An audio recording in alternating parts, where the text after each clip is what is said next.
اس حیوان انسان کا وجود زمین سے ہے، مٹی سے پیدا کی، مٹی سے، گارے سے، تین لازم سے، چپچپانے والے گارے سے، وہ جس میں کہ بدبو پیدا ہو جائے، یہ ساری باتیں کہی گئی ہیں۔ اور سائنس بھی کہتی ہے مٹی سے پیدا ہوئے، کیسے پیدا ہوئے اس میں اختلاف ہے، لیکن یہ کہ ہے مٹی ہماری اوریجن، قرآن بھی کہتا ہے اور سائنس بھی کہتی ہے۔ اور ہمارے وجود کو جب وہ تھک جائے، مزمحل ہو جائے، اس کی انرجی کم ہو جائے، تو اس کے لیے جو غذا ہے، جو تقویت ہے، وہ بھی ساری زمین سے آ رہی ہے۔ آپ نے پھل کھائے، آپ نے گندم کھائی، آپ نے چاول کہاں سے آ رہے ہیں؟ اچھا بکری کا گوشت کھایا تو بکری کا گوشت کس چیز سے بنا ہے؟ اس نے گھاس کھائی ہے، اس نے پتے کھائے ہیں، وہیں سے تو بنا ہے نا۔ الٹیمیٹ سورس آپ کے وجود حیوانی کے لیے جو آ رہی ہے وہ زمین ہے۔ وجود روحانی کو بھی تقویت کی ضرورت ہے، وہ بھی مزمحل ہوتی ہے، کمزور ہو جاتی ہے، خاص طور پر جبکہ وجود حیوانی کا اس پر غلبہ ہو جائے، تب تو یوں سمجھیے کہ وہ بالکل بے ہوش ہو کر موت کے قریب پہنچ جاتی ہے۔ اس کی تقویت، اس کی غذا وہیں سے آئی ہے جہاں سے روح آئی ہے، وہ کلام ربانی ہے، روح ربانی، نفخت فیہ من روحی من روحی من روحی، میں پھونک دوں اس میں اپنی روح میں سے۔ روح کا تعلق ذات باری تعالیٰ کے ساتھ ہے۔ اسی طرح کلام ربانی کہاں سے آیا ہے؟ اللہ تعالیٰ کے پاس سے، یہ اس کی تقویت کا ذریعہ ہے۔ اب عام حالات میں کیا ہوتا ہے؟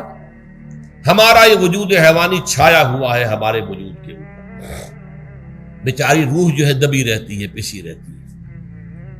اگر خدا نے خواستہ ہم گناہ گار بھی ہیں، گناہ پر گناہ کا ارتکاب کر رہے ہیں، تو وہ روح جو ہے وہ قلب کے آئینے شیشے کے اندر ہے۔ فیہا مصباح، المصباح فی زجاجہ، الزجاجہ تو کانہا کوکب دری، قلب جو ہے شیشے کے مانند ہے جس کے اندر روح کا چراغ جل رہا ہے۔ اب اگر یہ اوپر جو شیشہ ہے اس پر دھواں آ گیا، لالٹین کی چمنی پر دھواں آ گیا، تو روشنی باہر تو نہیں آئے گی۔ اگر انسان گناہ کرتا ہے تو قلب پر رین، زنگ آ جاتا ہے، یا حضور نے فرمایا ایک داغ لگ جاتا ہے، اور گناہ کرتا ہے اور داغ لگتا ہے، اور گناہ کرتا ہے اور داغ، یہاں تک کہ بالآخر پورا قلب سیاہ ہو جاتا ہے۔ اب وہ روح اندر بند ہو گئی، وہ دفن ہو گئی۔ اس کے لیے اب ضروری ہے کہ اب ایک پروگرام ایسا دیا جائے جو ریورس ہو جائے۔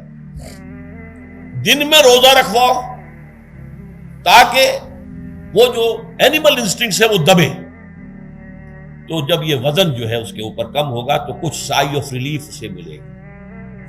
جیسے بے ہوش آدمی پڑا ہے، اسے کوئی ہلکا سا ہوش آ رہا ہے، آپ نے پانی کے کچھ چھینٹے لیے، اس کے بعد آپ نے رات کو کھڑے ہو کر قرآن کے انوار کو اتارا، بارش برس رہی ہے روح انسانی کے اوپر، قلب روحانی، قلب انسانی کے اوپر، جس میں کہ وہ روح جو ہے وہ دفن، وہ زندہ ہوگی اثر نو، ہوش میں آئے گی، اور ہوش میں آئے گی تو دو کام ہوں گے۔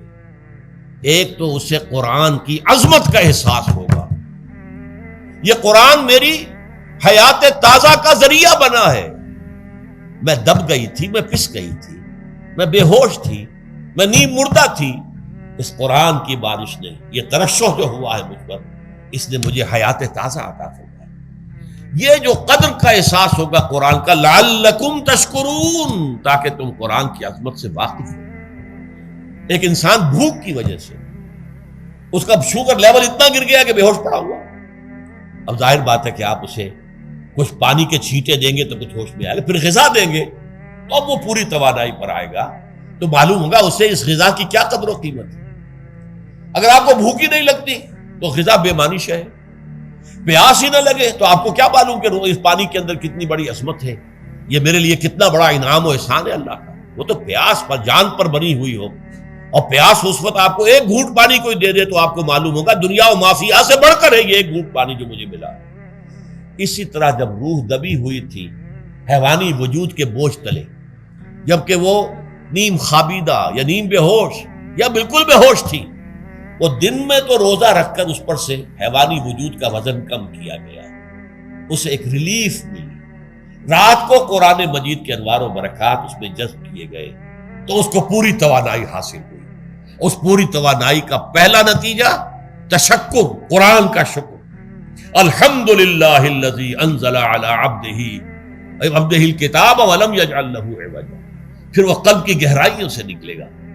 سارا شکر اس اللہ کے لیے جس نے اپنے بندے پر صلی اللہ علیہ وسلم کتاب نازل کی اور اس میں کوئی کجی نہیں رکھی، کسی طرح کی ایچ پیچ نہیں۔ یا تبارک الذی نزل الفرقان علی عبدہ لیکون للعالمین نصیرا، بڑی بابرکت ہے وہ ذات جس نے اپنے بندے پر فرقان نازل فرمایا تاکہ وہ تمام جہان والوں کے لیے نذیر اور خبردار کرنے والا بن جائے۔ یہ قرآن کی عظمت کا احساس، اور ظاہر بات ہے جس قدر کسی نعمت کی قدر و قیمت کا احساس ہوگا اسی قدر تو آپ شکر ادا کریں گے۔ اگر آپ نے کسی بچے کے ہاتھ پر ہیرا رکھ دیا، اسے کیا پتا یہ ہیرا کس بلا کا نام ہوتا ہے، وہ سمجھے گا کانچ کا ٹکڑا ہے۔ لیکن اگر کوئی واقعتاً کوئی جوہر شناس ہو، جوہری ہو، اس کو آپ ہیرا دیں گے تو اسے معلوم ہے کہ مجھے کیا چیز دی گئی ہے۔ اس کے اندر جو شکر پیدا ہوگا وہ اس بچے کے اندر تو نہیں پیدا ہو سکتا جسے معلوم ہی نہیں۔ تو قرآن مجید کی اصل عظمت سے انسان واقف کب ہوگا؟ جبکہ اس کے ذریعے سے اس کی روح کو ایک حیات تازہ مل جائے اور اس طرح وہ پروگرام ریورس ہو جائے جو عام طور پر چل رہا تھا، ساری توجہ اپنے جسم پر، اس کے تقاضوں پر۔ جسم میں تھوڑی سی پھنسی نکل آئی ہے، بھاگ رہے دوڑ رہے ہیں اس کے علاج کے لیے۔ کوئی اور مرض لاحق ہو گیا ہے، بھاگ رہے ہیں دوڑ رہے ہیں اس کے علاج کے لیے، بڑی بڑی فیسیں بھی دے رہے ہیں۔ ساری جسم کی پرواہ ہے، روزانہ نہا رہے ہیں اور اچھے سے اچھا صابن لا کر نہا رہے ہیں، وہ جسم کی پرواہ ہے نا، اس کی دیکھ بھال ہے، روح کی طرف توجہ ہی نہیں۔ یہ ہے وہ بات جو کہی گئی ہے سورہ حشر میں، اور جسے علامہ اقبال نے پھر اپنے فلسفہ خودی کی اساس اور سورس قرار دیا۔ وَلَا تَكُونُوا كَالَّذِينَ نَسُوا اللَّهَ فَأَنسَاهُمْ أَنفُسَهُمْ أُولَٰئِكَ هُمُ الْفَاسِقُونَ۔ دیکھو اے مسلمانوں، ان لوگوں کے مانند نہ ہو جانا جنہوں نے اللہ کو بھلا دیا تو اللہ نے انہیں اپنے آپ سے غافل کر دیا، اور یہی لوگ فاسق و فاجر ہیں۔ یہ سوال پیدا ہوتا ہے کہ انسان اپنے آپ سے کہاں غافل ہوتا ہے؟ کیا اپنے وجود حیوانی سے غافل ہوتا ہے؟ کیا بھوک لگتی ہے تو وہ ادھر ادھر منہ نہیں مارتا، غذا کو حاصل کرنے کے لیے کوشش نہیں کرتا؟ پیاس لگتی ہے تو کیا پانی یا کوئی اور مشروب تلاش نہیں کرتا؟ کوئی بیماری لاحق ہوتی ہے تو کیا اس کے علاج کی طرف توجہ نہیں کرتا؟ اسے آرام کی حاجت ہوتی ہے تو آرام نہیں لیتا؟ اپنے اس وجود سے تو غافل نہیں۔ کون سے وجود سے غافل ہوا ہے؟ وہ روحانی وجود سے غافل ہے۔ بھول گیا کہ میرے اندر روحانی وجود بھی ہے اور اس کا تعلق ذات باری تعالیٰ کے ساتھ۔ اس نے سمجھا کہ میں بس حیوان ہوں، نرا حیوان ہوں، اپنے اس وجود کی اصل حقیقت ہی سے بے خبر، غافل۔ چنانچہ آج کے دور کا سب سے بڑا المیہ کیا ہے؟ ڈاروین کے نظریے کے جو اثرات پیدا ہوئے ہماری معاشرت پر، ہماری سوچ پر، ہمارے فکر پر، ہمارے فلسفے پر، ہماری سوشولوجی پر، وہ کیا ہے کہ ہم بھی نرے حیوان ہیں۔ اللہ اللہ خیر کرے۔ یہ سب سے بڑی محرومی ہے اس دور کی کہ انسان اپنے اصل شرف سے خود ہی مستعفی ہو گیا۔ ہمارا کوئی وجود ہے ہی نہیں روحانی وغیرہ، روح کسے کہتے ہیں ہم نہیں جانتے، بس یہ جسم ہے۔ ہم اللہ کو نہیں جانتے کون ہے کون نہیں ہے، ہوگا ہم تو اس کائنات کو جانتے ہیں۔ ہم روح سے واقف نہیں، ہم تو اپنے جسم کو واقف۔ آخرت سے ہم ہمیں کچھ پتہ نہیں، شاید ہو شاید نہ ہو، کچھ پتہ نہیں، لیکن یہ زندگی تو ہے، اسے ہم جانتے ہیں۔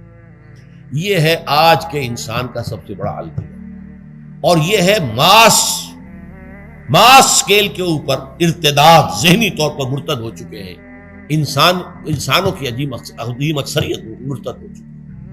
یہ ہے در حقیقت کہ روزہ جو ہے اس پروگرام کو آ کر ریورس کرتا ہے۔ دن میں کھانے پینے، جنسی تقاضے پر پابندی، وہ وجود حیوانی کا وزن کچھ کم، روح جو دبی ہوئی تھی یا سسک رہی تھی یا بے ہوش تھی یعنی مردہ تھی، اسے کچھ ریلیف ملا۔ اب اس کے اوپر قرآن مجید کے تیرے ضمیر پہ جب تک نہ ہو نزول کتاب، گرہ کشاہ نہ رازی نہ صاحب کشاف، ہمارے دلوں کے اوپر بارش ہو رہی ہو انوار قرآنی کی۔ وہ ظاہر بات ہے کہ بغیر سمجھے تو نہیں ہوگی بارش، وہ تو آپ کوئی سمجھ رہے ہوں گے تو بارش ہوگی، ورنہ تو یہ ہے کہ ٹھیک ہے میں پہلے بھی عرض کر چکا ہوں آپ کو ثواب تو ملے گا، لیکن یہ ہے کہ وہ اصل مقصد قرآن کی عظمت کا قلب کی گہرائیوں سے اعتراف جو ہے اور اس پر اللہ کا شکر تو ادا ہوگا، لعلکم تشکرون، جبکہ قرآن مجید جو ہے آپ کے قلب کے اوپر نازل، اس کا مفہوم نازل۔